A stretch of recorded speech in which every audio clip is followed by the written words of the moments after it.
At 25 years old, Kenasia Bowie was just your average, hardworking Southern woman, doing her best to build a meaningful life in Jackson, Mississippi.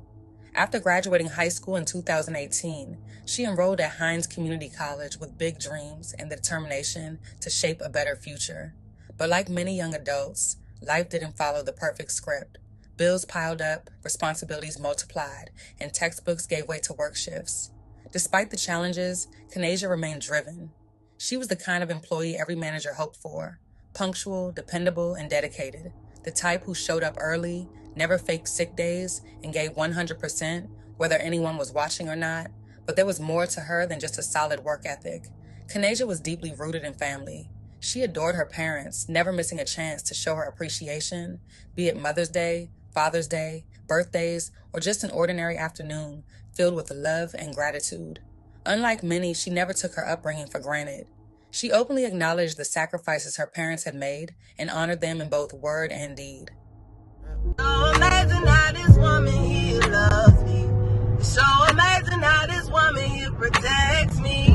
She's a queen and man, that smile is a true blessing. She gave us life and sacrifice without us asking. Don't know how she did it, but she always made a way. So if I could imagine. Her life, while modest, was steady, peaceful, full of promise. But everything changed in an instant. A seemingly ordinary encounter would set off a chain of events that no one could have predicted, one that would alter Kenasia's life forever. Shortly after midnight, on January 29th, officers with the Jackson Police Department were dispatched to a residence in the 100 block of Woodway Drive, following reports of a shooting. When they arrived on scene, they discovered a critically injured adult female, unresponsive and lying inside the home, a tragic silence marking the aftermath of a violent encounter. The victim was identified as 25-year-old Kenasia Bowie, a vibrant young woman whose life was tragically cut short after she was rushed to a nearby hospital, succumbing to a single fatal gunshot wound. Authorities swiftly identified the suspect as her own girlfriend, 25-year-old Michaela Davis, a person Kenasia had once loved and trusted. The two first crossed paths during a local event intended to uplift and celebrate the very community they both belonged to, a gathering meant to foster connection. What started as a seemingly innocent encounter quickly grew into a toxic relationship, one that would ultimately unravel into violence and heartbreak. If Kenasia had known then what she'd later come to learn, she might have run the other way. Davis was a walking red flag, loud, volatile, and emotionally stunted, masking insecurity with bravado.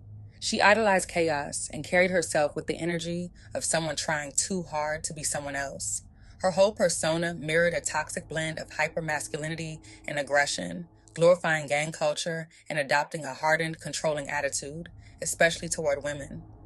I'm posted on the block. I don't even go home. And this shit is kind of crazy. I say smoking this strong. This shit crazy because these bitches, they say calling my phone. I tell these bitches I don't talk. Say leave me alone. These bitches steady call me on the daily. Bitches come around. That's why these niggas want me play me. Yeah, these bitches, yeah, they envy. My uncle penitentiary. These bitches in their feelings. Yeah, these people ain't killing. Let me tell you how I got the smoke. I pull on your block. Yeah, you say you really want it. Yeah, your bitch give me top on the daily. I know these people hate me. Your ass on the block, but I swear you can't compare. These people say they about it, but I'm drinking in a bear. I step up in that bitch like a motherfucking boss. These people say that about it, but I'm feel like real Ross. I'm getting this shit. I ain't taking no loss. I got these bitches on my dick. Yeah, I'm really the shit. You know I'm legit. Since I'm young and I been getting shit. I been having the money. These niggas really move funny. These people think I'm a dummy. I swear to God I can get it. Despite all of this, Kenasia fell for her. Maybe it was curiosity, maybe hope, or maybe, like so many others, she believed love could fix someone broken. But what followed was a slow descent into emotional manipulation, violence, and obsessive control. Friends warned her, red flags waved, but Kenasia, like too many women, tried to see the best in someone who never deserved her. Davis had a long, disturbing pattern of abuse. She wasn't just toxic, she was dangerous. Not the kind of partner who argues and walks away, but the kind who hits first, then gaslights after.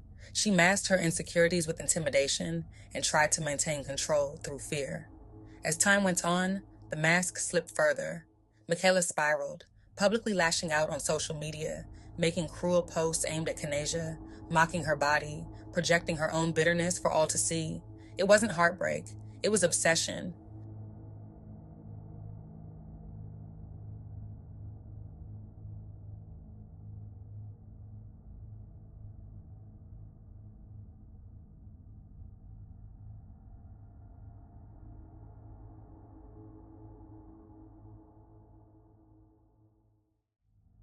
When Kenasia started to move on, Davis couldn't handle it.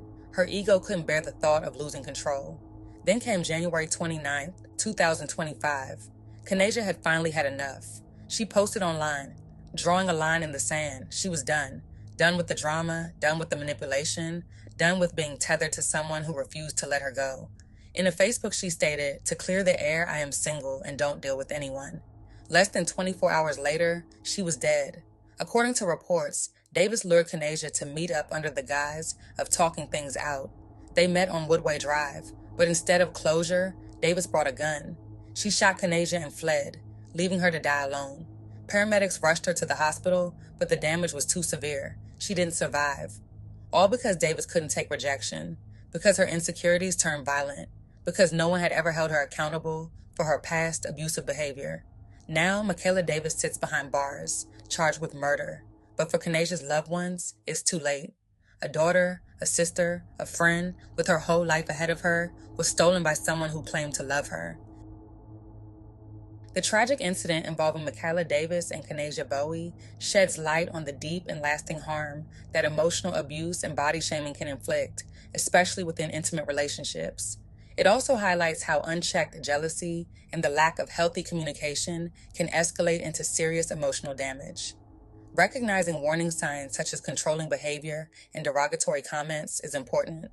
Ultimately, this story serves as a powerful reminder of the need for supportive, respectful relationships where open dialogue, self-worth, and emotional safety are prioritized. Rest in peace, Kenasia Bowie.